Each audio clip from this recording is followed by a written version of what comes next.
جس انسان کی جان نکل جائے تو وہ زندہ نہیں رہتا، اور جس انسان سے احساس نکل جائے تو پھر وہ انسان ہی نہیں رہتا۔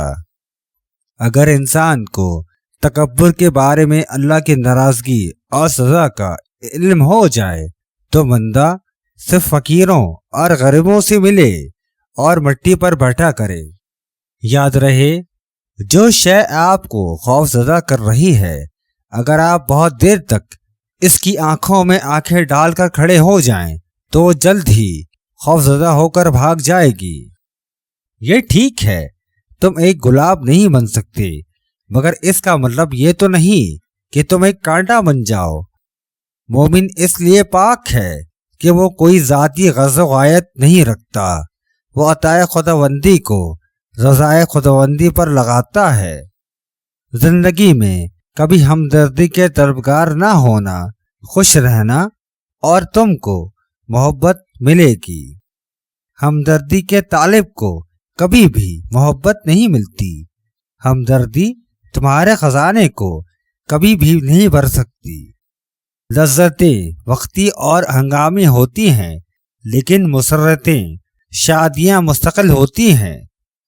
لذتوں کا جسم سے تعلق ہوتا ہے اور خوشیوں کا روح سے، شادمانی نفس اور وجود سے ہٹ کر رہتی ہے۔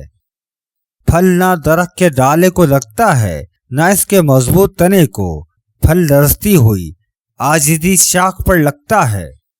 زندگی کے اکثر مقامات پر میں نے جانا کہ میرے ساتھ اللہ کے سوا کوئی نہیں ہے، اور تب میں نے جانا کہ صرف اللہ کا ہونا کس قدر بہتر ہے۔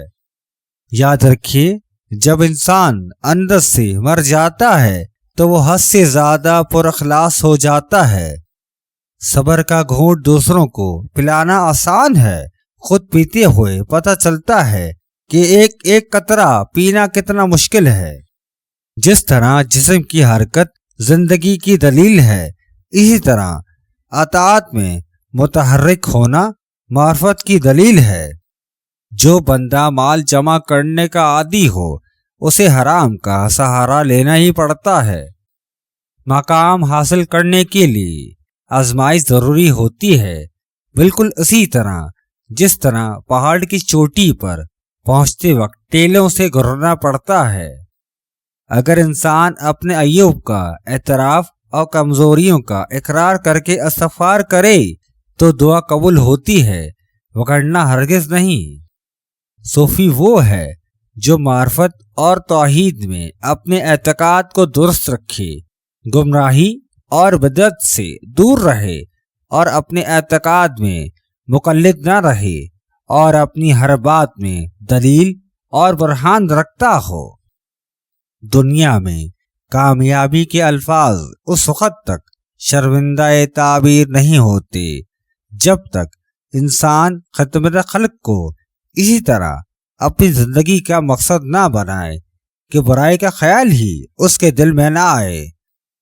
50 سالہ عورت جوان ہونا چاہتی ہے تو ایک بار 18 سالہ لڑکے کے ساتھ کھانا کھائے، اس کے ساتھ مسکرائے اور اس کے ساتھ کچھ عرصے تک محو گفتگو رہے۔ یاد رکھیے، جب آنکھوں سے سجدے بہنے لگیں تو قبولیت کے سمندر میں ضرور ہلچل مچتی ہے۔